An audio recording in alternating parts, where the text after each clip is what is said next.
Hello friends, welcome back to my channel PG Nursing Center. I am Priyamvada Gauri. इस channel पर आपको nursing से related सारी जानकारी मिलेगी. Don't forget like share and subscribe.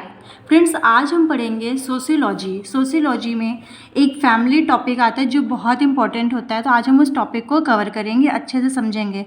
अगर आपको वीडियो पसंद आता है तो वीडियो को लाइक करें, चैनल को सब्सक्राइब करें.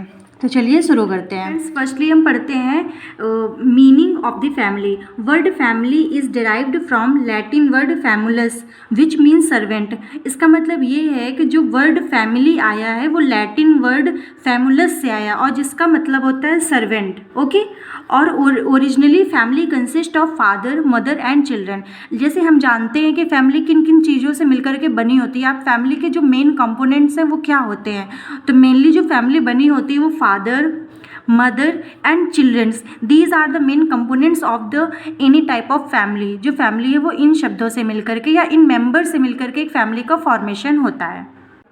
फ्रेंड्स, अभी हमने फैमिली का मीनिंग पढ़ लिया है. अब हम स्टार्ट करते हैं डेफिनेशन. फैमिली की डेफिनेशन क्या होती है?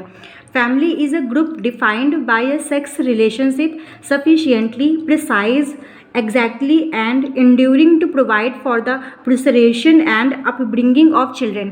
इसका मतलब ये है जो फैमिली है वो एक ग्रुप डिफाइंड है. ग्रुप डिफाइंड का मतलब कि जो फैमिली है वो यूनिवर्सल इसको वो किया फिनोमिना है कि फैमिली को कोई नकार नहीं सकता है. फैमिली को कोई ये नहीं है कि वो उसको कोई जानता नहीं है. जो दो या दो से अधिक लोग मिलते हैं जिनका ब्लड रिलेशन होता है वो फैमिली का फॉर्मेशन करते हैं. ठीक है. तो family is group defined by a sex relationship. जो फैमिली है वो कहाँ से स्टार्ट होती है? By a sex relationship. Okay. And sufficiently precise exactly enduring to provide for the प्रोसरेशन.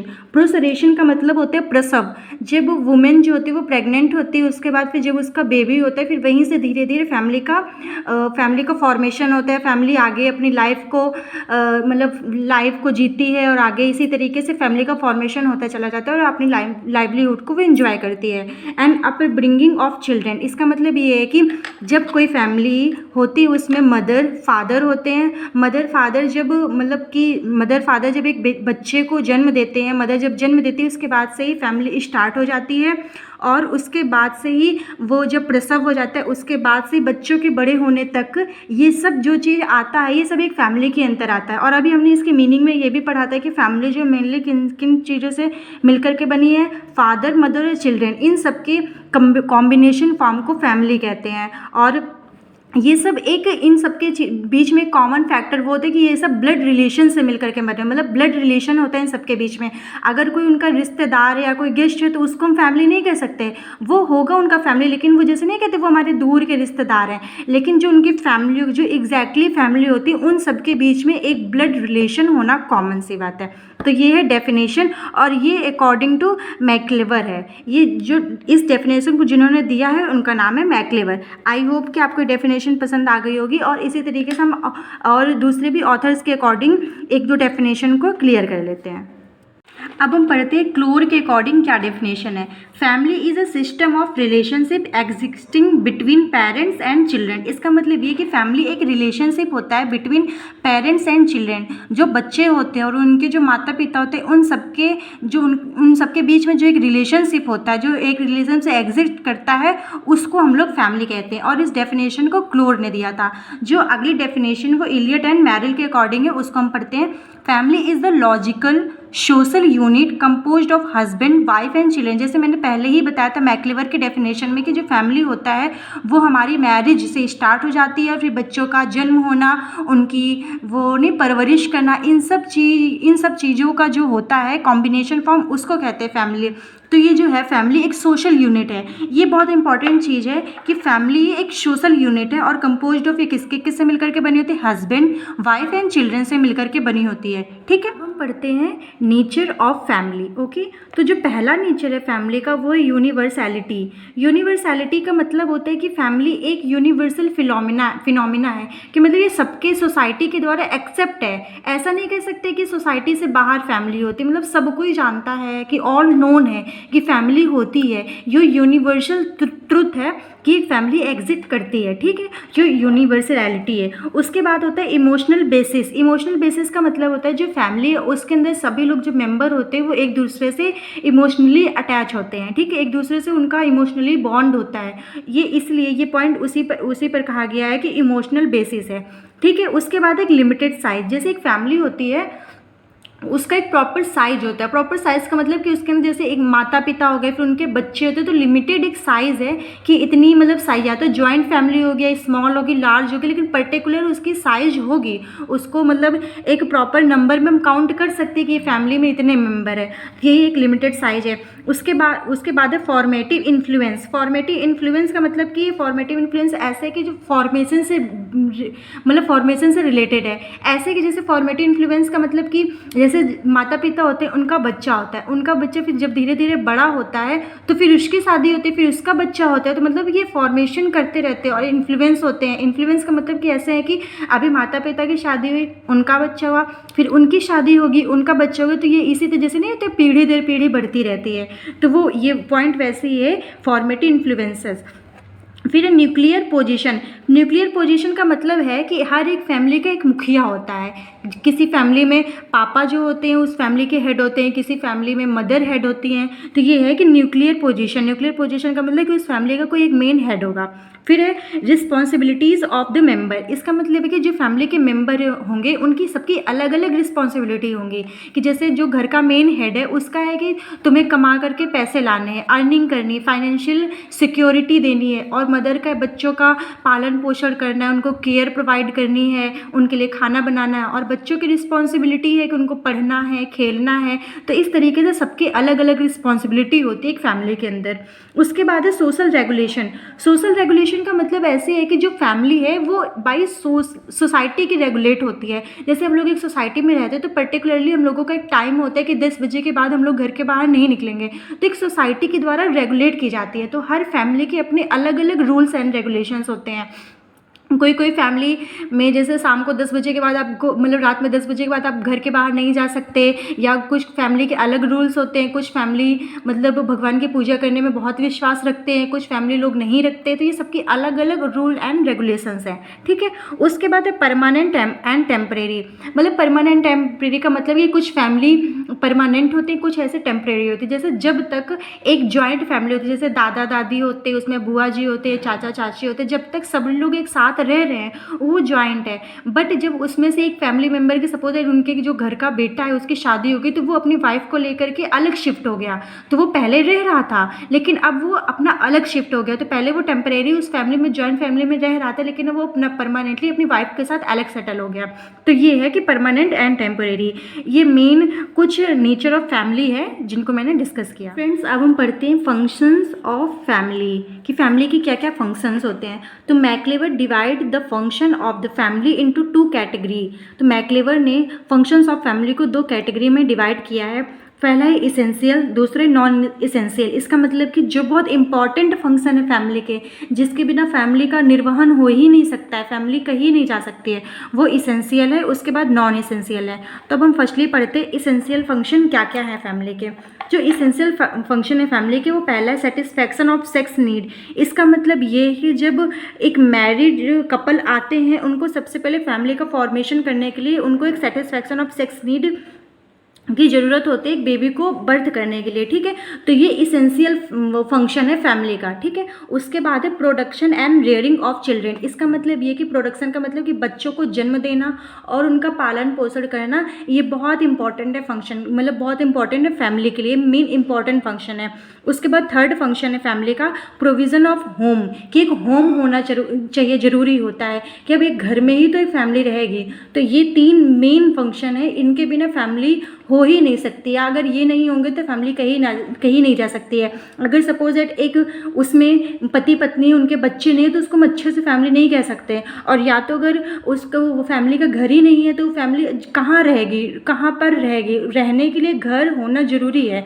तो ये सब मेन इसेंशियल थिंग्स है फैमिली के लिए। उसके बाद हम पढ़ते हैं नॉन इसेंशियल। नॉन इसेंशियल का मतलब कि ये इतने ज़रूरी नहीं है कि इनके बिना फैमिली हो नहीं सकती है, लेकिन फिर भी एक फैमिली, एक स्टैंडर्ड फैमिली के लिए, एक फैमिली को स्टेटस मेंटेन करने के लिए जो जो मेन वो फंक्शंस हैं वो हम डिस्कस करते हैं। तो पहला इकोनॉमिक्स। इकोनॉमिक्स का मतलब है कि जो फैमिली है उसको मेनली इकोनॉमिकली मजबूत होना चाहिए, उसका फाइनेंशियल स्टेटस होना चाहिए, जैसे उसके बच्चों, उसके फाइनेंस, वो जो मेन फैमिली के हेड है उनकी फाइनेंशियल इनकम अच्छी होनी चाहिए ताकि वो अपने बच्चों को अच्छी परवरिश दे सके, अपनी फैमिली का स्टैंडर्ड इंक्रीज कर सके।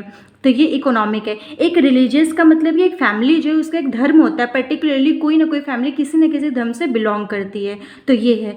और तीसरा फंक्शन है एजुकेशनल। एजुकेशनल का मतलब ये है कि हर एक फैमिली में अपने बच्चों को या फैमिली मेम्बर को पढ़ाना चाहिए। अगर हमारा इकोनॉमिक्स अच्छा होगा, हमारी फाइनेंशियल कंडीशन अच्छी होगी, तो हम ज़रूर अपने बच्चों को पढ़ाएंगे। तो ये है अलग दूसरा फंक्शन है फैमिली का। उसके बाद है हेल्थ, कि हर फैमिली मेम्बर की हेल्थ का हमको ख्याल रखना चाहिए कि पर्टिकुलरली सबकी हेल्थ सही है कि नहीं सही है, ये सब फैमिली के फंक्शंस हैं। उसके बाद है रिक्रिएशन। रिक्रिएशन का मतलब है मनोरंजन, कि उसके मनोरंजन के लिए, इंटरटेनमेंट के लिए कुछ ना कुछ होना चाहिए। जैसे हर घर में टीवी होता है, रेडियो होता है और मोबाइल होता है, ये सब उसके इंटरटेनमेंट के तरीके हैं, कहाँ कहाँ से इंटरटेनमेंट हो सकता है। उसके बाद है सिविक। सिविक का मतलब है कि वो फैमिली का, जैसे नहीं कहते आजकल जब से नरेंद्र मोदी जी आए कि हर छोटे से छोटे बच्चे आधार कार्ड बनाना जरूरी है, कि हर फैमिली के मेंबर की नागरिकता होनी चाहिए, जहाँ पे वो रह रहा है उसका सिविल एक होना चाहिए, तो उसका नागरिकता होनी चाहिए।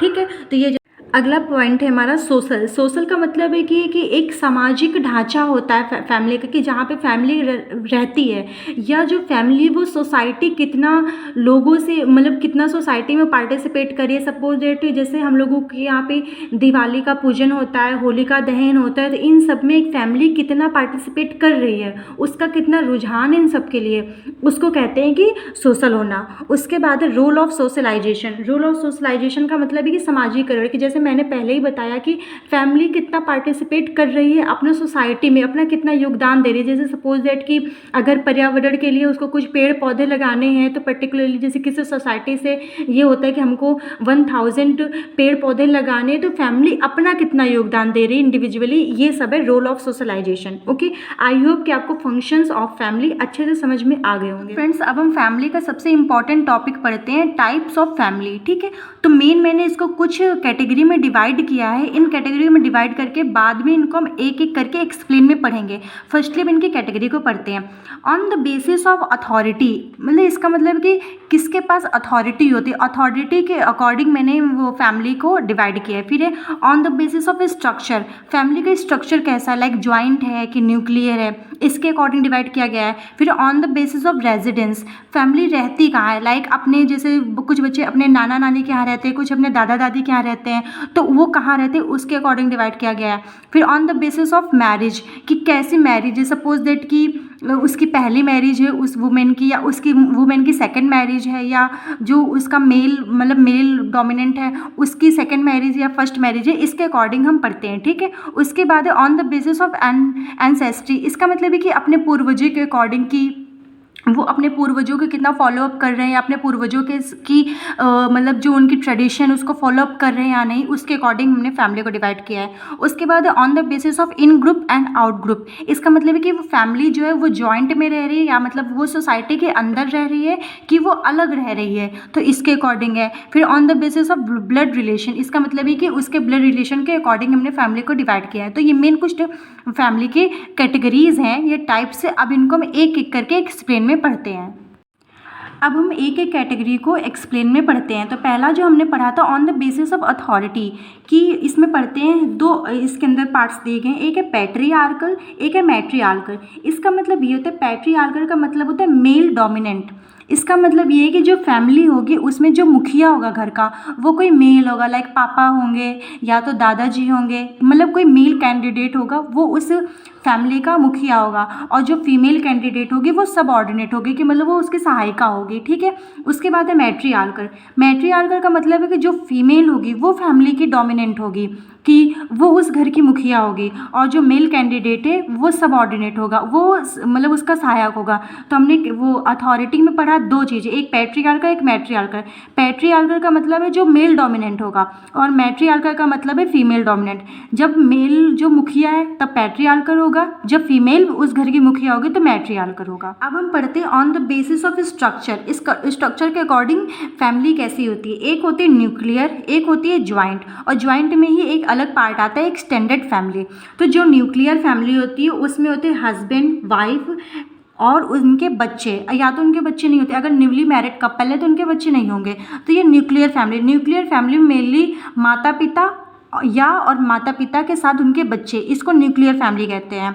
और जॉइंट फैमिली का मतलब होता है कि जब उसमें दादा दादी, चाचा चाची, बुआ, ये सब लोग रहते हैं तो वहाँ पर जॉइंट फैमिली होती है। और जॉइंट फैमिली को ऐसे भी कह सकते हैं, टू न्यूक्लियर फैमिली जब अटैच होंगे तो जॉइंट फैमिली का फॉर्मेशन हो जाता है, ठीक है। तो ये है nuclear family, joint family. On the basis of structure हमने इसको डिवाइड किया। अब हम पढ़ते हैं on the basis of marriage. Marriage के अकॉर्डिंग फैमिली के क्या क्या टाइप्स हो सकते हैं। पहला है monogamous, polygamous and polyandrous. Monogamous का मतलब होता है one man marry one women. जब एक पति एक मतलब जब एक आदमी एक औरत से शादी करता है तो जो फैमिली का फॉर्मेशन होता है वो मोनोगैमस होता है। उसके बाद है पॉलीगैमस। पॉलीगैमस का मतलब है जब एक वन मैन मैरी टू और मोर वुमेन। इसका मतलब है जब एक आदमी, एक मेल कैंडिडेट जब दो या दो से अधिक से विवाह करता है तब जो फैमिली का फॉर्मेशन होता है उसको पॉलीगैमस कहते हैं। और पॉलीएंड्रस में होती है जब एक महिला दो या दो से अधिक पुरुष से शादी करती है, वो पॉलीएंड्रस होती है। तो मैरिज के अकॉर्डिंग टोटल 3 टाइप्स होते हैं, मोनोगैमस, पॉलीगैमस, पॉलीएंड्रस। अगला हमारा टाइप है on the basis of ancestry. इसका मतलब है कि जो हमारे पूर्वज हैं उनके अकॉर्डिंग क्या है। तो इसमें दो होते हैं, पैट्रीलिनियल, मैट्रीलिनियल।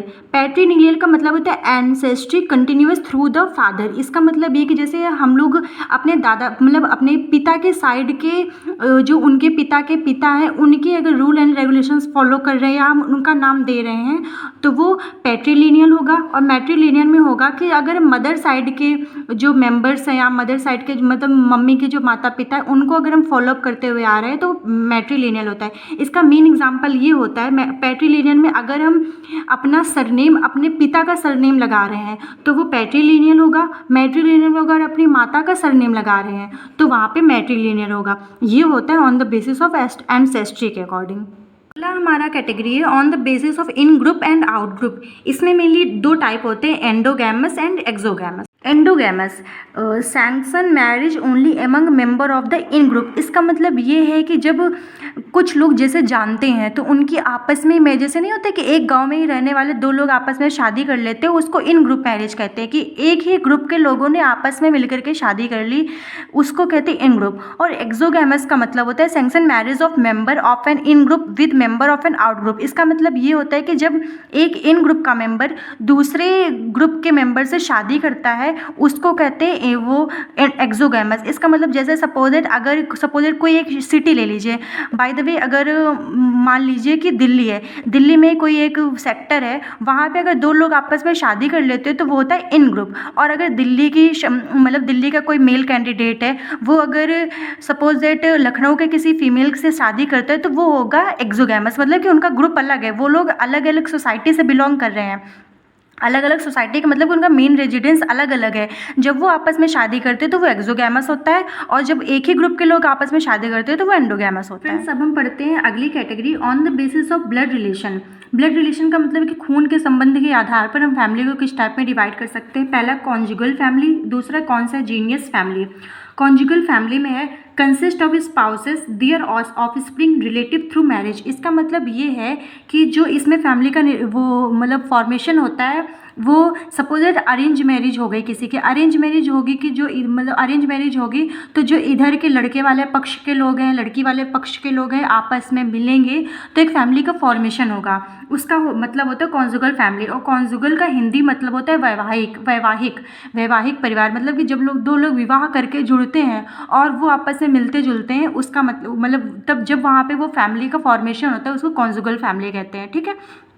उसके बाद अगली फैमिली है कॉन्सैगुइनियस फैमिली। हाँ, कॉन्सैगुइनियस फैमिली, इसका मतलब है consist of blood relatives together with their male and children's. इसका मतलब ये है कि यहाँ पर हमारा कॉन्सैगुइनियस का मेनली हिंदी मतलब होता है सजातीय। तो सजातीय परिवार का मतलब कि जब एक ही टाइप के लोग मिलते हैं, एक ही जाति के या एक ही कैटेगरी के लोग मिलते हैं, वहाँ पे कॉन्सैगुइनियस फैमिली होती है। सपोज जैसे किसी की कास्ट सेम है तो कास्ट के अकॉर्डिंग, जैसे नहीं कि तुम हमारी जाति के लोग हो, अगर दो जाति के लोग हैं और अगर वो जानते भी नहीं फिर भी उनके रिश्ते नाते आपस में ही निकल आते हैं। आपको खुद ऐसे, आपके साथ भी ऐसा हुआ होगा कि आप किसी को नहीं जानते हैं लेकिन अगर आपकी कास्ट सेम है तो कहीं ना कहीं से उनका रिश्ता आपके साथ निकल आता है। तो वही जब वहाँ पे जो फैमिली का फॉर्मेशन होता है उसको कहते हैं कॉन्सैगुइनियस फैमिली। अगली हमारी कैटेगरी है on the basis of residence. Residence का मतलब कि रहने के अकॉर्डिंग हम किस टाइप में डिवाइड करते हैं। पहला है पैट्री लोकल, दूसरा है मैट्री लोकल। पैट्री लोकल का मतलब wife goes to husband's house for lives. इसका मतलब है कि जो पत्नी होती है वो पति के घर में रहती है, लाइक पत्नी अपने ससुराल में रहती है। उसके बाद है मैट्री लोकल। मैट्री लोकल का मतलब कि जो हस्बैंड होता है वो अपनी बीवी के यहाँ रहता है, लाइक जो हस्बैंड है वो जाता है अपनी पत्नी के और वहाँ रहता है तो उसको मैट्री लोकल का। अगर मदर साइड में रहते हैं तो मैट्री लोकल, अगर पिता के साइड में रहते हैं तो पैट्री लोकल।